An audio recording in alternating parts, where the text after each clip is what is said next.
Well, it's time for the first line to step up for the Anaheim Ducks. We've got a little mix-up going on against the Predators, so let's get into it on this episode of Locked On Anaheim Ducks.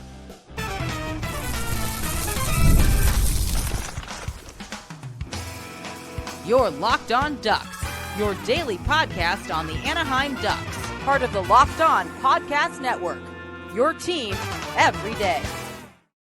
Hello and welcome every day. I am your host, Kyle Carr. Welcome to Locked On Anaheim Ducks, part of the Locked On Podcast Network, now the #1 sports podcast network, and it's your team every day.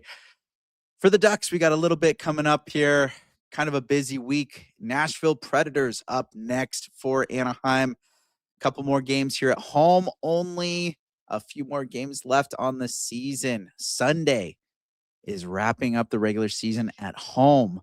So if you're in the local area, you only got a couple chances left to see the Ducks in person before the postseason. And with this game, there's a lot at stake. So let's hope these aren't the last 3 games at home and that the Ducks admin hasn't cursed us by posting about the postseason.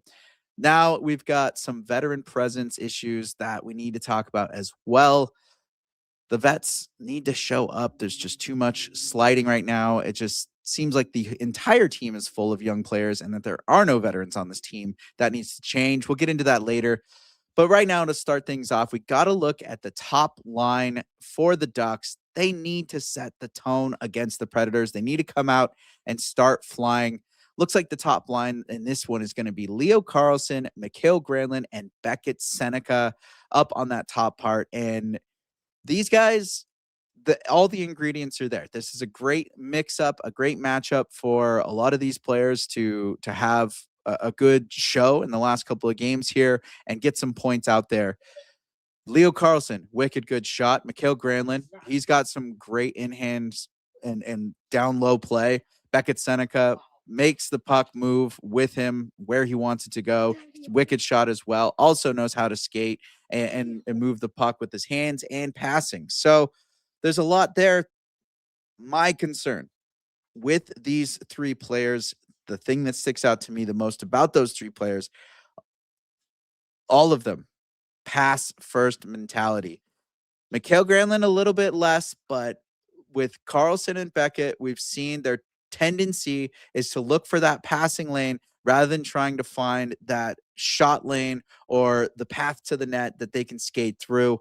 So a little worried that we're going to get a back and forth game where they're going to be passing too much, trying to make that perfect pass and not getting the good pass off or the good shot off when it's ready and able for them to do so.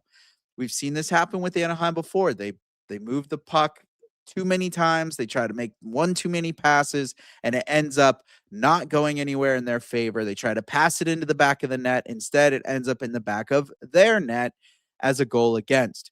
So that's my concern a little bit with this line, but I know that there's equal responsibility there between Mikael Granlund and Leo Carlsson. They both know how to play a 200-foot game. So you're going to have some good defensive reliability on that top line.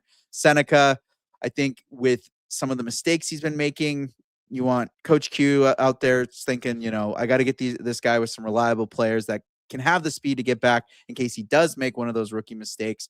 So I think that's kind of where that mixture is coming from. Again, though, this is an opportunity for them to really get some goals and rack up some points. And it all stems from the players making sure that they're not passing too much and trying to make that one extra pass, that one beautiful play. I'd rather take a scrappy, crummy, trash bouncer type goal where it's just a scrum down low than a nice, quick passing play that's, ESPN Sports Center worthy. Great. Right now, all I care about is these guys getting goals in the back of the net. And this is a group of 3 skaters that can do it. They have all the tools there. You've got speed with Leo Carlsson and Mikael Granlund and Beckett Sennecke. You've got physicality out of those 3 players as well. Maybe not so much as Leo, but we've seen Beckett willing to throw the body, Mikael Granlund as well. And then you've got the shooting capability. We've seen Beckett Sennecke with some beautiful goals. Same with Leo Carlsson. And then Mikael Granlund, some beautiful backhanders, beautiful down low. Everything comes together with these 3 guys. but this is a good mix of those three skills together, trying to get something new going and not just seeing the same old, same old. However, I mentioned last week, I would like to see some consistency out of these players. Just the big thing that really helped with, Ross Johnston and with Jansen Harkins and that fourth line, that was consistency, and key to that success was that the bottom six between the third line and the fourth line were consistently generating a great forecheck, keeping guys hemmed into the offensive zone for those top line guys to come in. Well, with the mix up with injuries, we've kind of seen a lack of that. Now Cutter's out. Cutter was down in that third line, kind of spreading out the offense. Now that's gone. I think now Quenneville's trying to get a stacked top line again that's offensively sound, that's going to get some points out there, and also have that responsibility with their speed and ability to back check and play more of a responsible 200-foot game. So I'm really looking forward to this top line being the point getters against the Predators. I think that if they cannot produce, it's going to be tough sledding for Anaheim. So expect them to come out of this with high flying, fast pace action. These are three guys that definitely know how to score on the rush. They know how to cut through the neutral zone and get things going. So it's going to be fast. It's going to be quick. And if they can get one in there quick, get a couple points stacked up. We've seen the Ducks not be able to hold a lead, but if they can keep that pressure and keep it going and have a consistent 60-minute game, I think that the Ducks will be in good hands, especially with that top line having some success. Again, though, passing, cannot have too much of that. They can't just be making shots blindly into skates either and just taking shots that are going to just end up being blocked and going down the opposite way as well. So there is a little bit of give and take on that. But I do look forward to a little bit more coming out of the top line in regards to offensive production, and looking forward to them not giving up too many tonight. Hopefully that can legit seal up what's going on that top line there. So looking forward to Mikael Granlund, Leo Carlsson, and Beckett Sennecke racking up some points and heading down the last stretch before we can get Cutter Gauthier back. These are the guys that got to start racking in that offense. Other guys that need to step up, the veterans all around the board. We need to see some more veteran presence out of these Anaheim Ducks players. We know that there's a lot of rookies on this team, but it seems like the veterans have disappeared as well. Let's get into that right after this.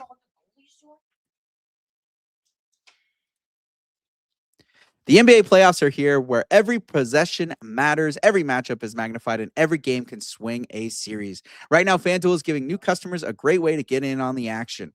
Here's what I like about it. You can bet just $5 and get $250 in bonus bets if your first bet wins. The app makes it easy to follow the action with players, stats, trends, and matchups all in one place. And during the playoffs, that extra insight really matters when you're looking at stars, role players, and key moments. It just makes the entire playoff experience more engaging from start to finish. Personalization, you can do it. Make it your way. You get to find out what bonuses work for you. Head to FanDuel.com to get started. FanDuel, play your game. I was trying to wait for you to get the one-timer animation.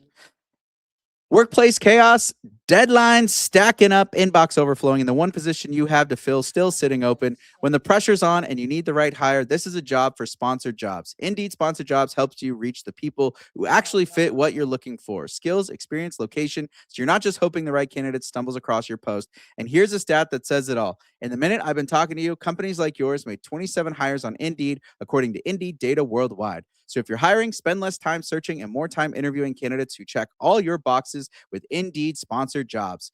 Spend less time searching and more time actually interviewing candidates who check all your boxes. Less stress, less time, more results. When you need the right person to cut through the chaos, this is a job for Indeed Sponsored Jobs. Listeners of this show will get a $75 sponsored job credit to help get your job the premium status it deserves at Indeed.com/podcast. Just go to Indeed.com/podcast right now and support our show by saying you heard about Indeed on this podcast. Indeed.com/podcast. Terms and conditions apply. Need to hire? This is a job for Indeed. Indeed sponsored jobs.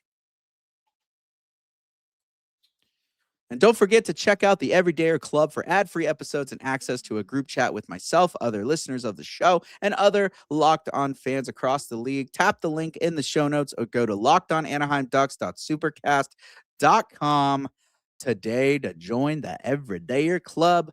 So something that I think has been noticeably lacking for this team when they've had these losing skids is the lack of veteran presence. They they're there, they have their moments. They seem like they are always setting the tone and setting the vibe when the Ducks are in a positive streak, when they're winning, when they're having fun. You can see Kreider all smiles, he's all jokes. You got Killorn all happy. Everyone's in there. Obviously, losing's not fun for anyone, but it just seems like there isn't a voice in the room other than until I think John Carlsson came in. There really hasn't been an older player that sat there and is like, hey, I need you to calm down and settle down and like let's get into this game, let's relax, let's hang out, let's not get overzealous with what our play is right now. Let's settle down and play our game. We're not seeing that out of the rest of the veterans. It's just not there. It's like when the times get low, the veterans get low. They're the ones moping on the bench. They're the ones that look sad. They look like they're depressed and they don't want to be there and they don't care. And then we're sitting here wondering, why does Mason McTavish have such bad body language? And why does he look so, out of it and everything? We point the finger at these young guys, but then we take a look at the veterans. I'm not really seeing much out of them either. I'm not seeing a positivity radiating off of them when there's down times or when they start getting on these skids. It just doesn't seem like they're the ones stepping up during games. You had a couple flashes of it with like a good Killorn moment there, some Ryan Pelling goals, VL. Those guys were contributing, but overall, it was when the team was doing well. Once the skid started, where have the veterans been? Where are the guys carrying this team and helping pick up the younger cats on the team? It just seems like there's not a voice in that room that's really stepping up. You've got Radko Gudas as the captain, sure, and we've seen with him out of the lineup, there does seem to be a little bit of lack of calmness and balance. So clearly shows that there is something that Gudas does for this team as a leader. When he's not on the ice, it's a little bit of lacking. When he is out there, there seems to be a little bit more of a connection and resignation where, maybe he just takes the heat off everyone else while he's out there, and that's what brings the calm down or what. But there's got to be some level-headedness from the veterans that's brought to this team. It can't just be the young guys carrying the guys. I was mentioning that at the beginning of the year when you've got Beckett Sennecke being the one guy that's out there continually showing up and trying to drag these guys through the fight as a 19-year-old, when you've got Stanley Cup winning players on this team that don't seem to do the same thing. They kind of go down the hill. They ride the wave. They ride the lows and they climb the highs rather than keeping that even keel consistency like I was talking about we need to do as fans. We're not seeing that out of our fan base right now. We're seeing a lot of fans ride the tide and go high with the highs and lows with the lows. And they're screaming that we have to yell F you to the owners and ask them to sell the team already. And they're losing their mind. And it's like, dude, it's a couple games that we're losing and the Ducks are already higher than where they were supposed to be in their production. So why would we want to yell about the firing of the coach or firing of the ownership or the GM? I think Pat Verbeek's building a great system here, and there's going to be long consistency overall, and it's helping build a future for this team. It's not just this one year. It's not just this shallow looking at just now and freaking out because everyone's panicking that there might not be playoffs for the team all of a sudden. We've got to look at the bigger picture. And the veterans are the guys that need to help remind these young guys about the bigger picture, that it's not just right now. It's not just this year, that there is a lot more to grow and that they are just learning, but they still got to balance and take in those little minutes and take in those moments and settle themselves down and know that they have the capability to win these games rather than just being a cog on the wheel and just going through the motions. We got to see a little bit more leadership out of these veteran players and see something come out of these guys that we're not seeing right now. It's just not there. I need to see a lot more push. I need to see a lot more initiative. There's got to be a lot more drive and positivity coming from these veterans. I mean, it's kind of a bummer that Ryan Strome is the one guy that got out, because I thought he was one of those guys that was able to do that and bring kind of a better vibe to the room, even when it was down. But unfortunately, we have the room that we have, and that's what the Ducks are going to bat with. And it's up to those guys there on the ice to step up and really drive the younger guys to keep a good game and keep a good head on their shoulders and get through this drive and pull out of this losing stretch. There's not that much more left here. And the veterans really need to sink in and be like, hey, it's our time to dig up and get out and take over what's rest of this season. So looking forward to that. Hopefully we can get some kind of success out of that team and out of the veterans. And it all starts with the game against the Nashville Predators. Let's get into that preview right after this.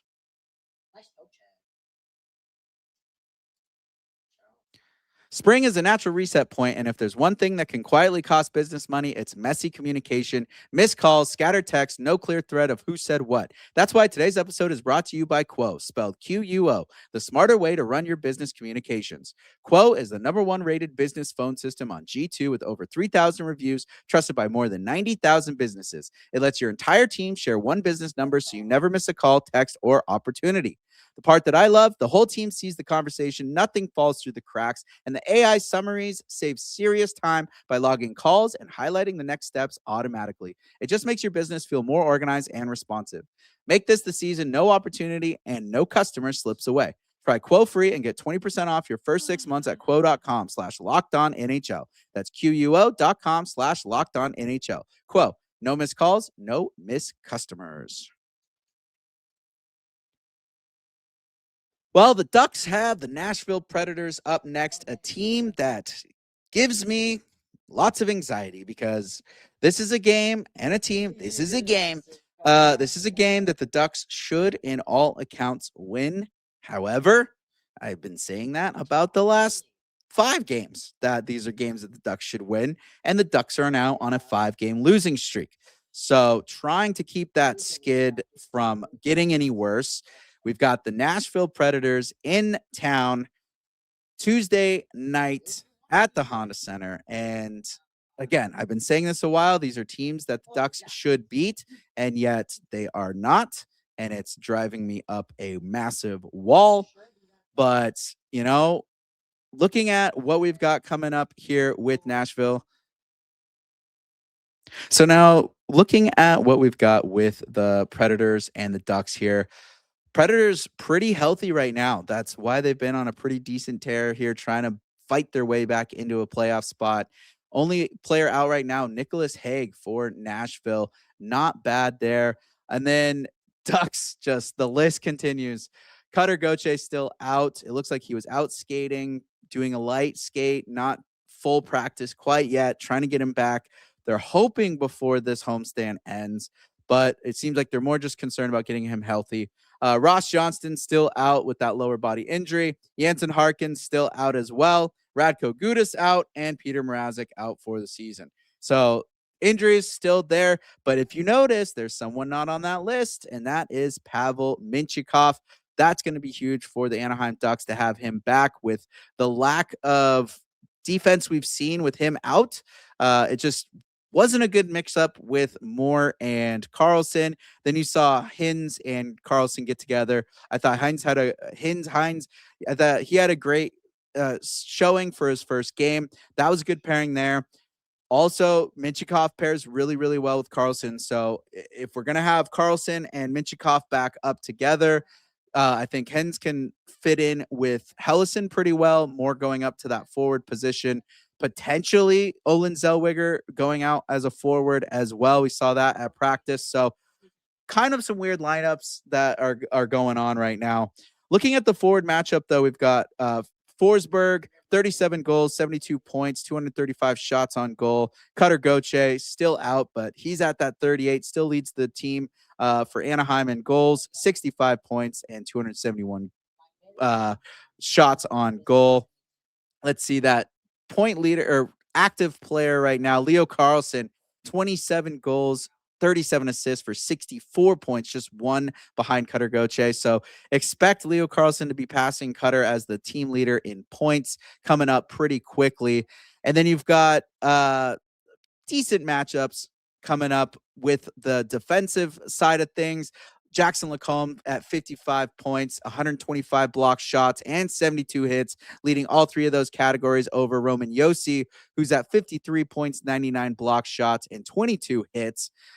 Pretty surprising considering Josi, I feel like it's a pretty physical player, but I guess that different side of playing. Then looking at the goalie matchup, you got Juuse Saros, 28 wins, 895 save percentage, a 311 goals against average. Then Lukas Dostal, 29 wins, 890 save percentage, and a 309 goals against average.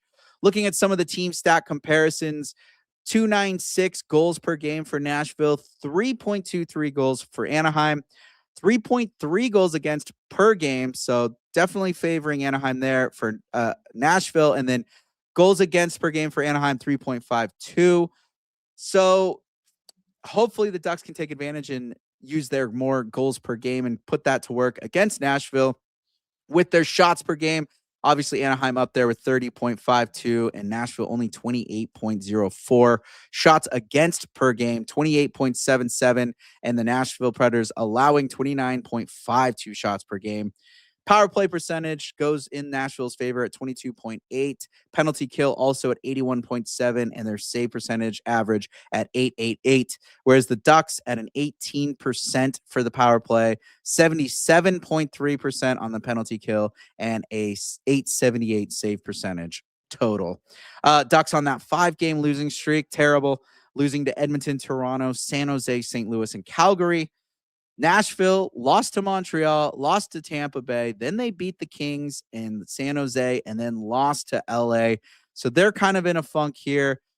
Predators are down in the standings at 82 points in the Central Division, trying to get that wild card spot. Mammoth at 86, so a little hard of a climb there for the Predators to catch them.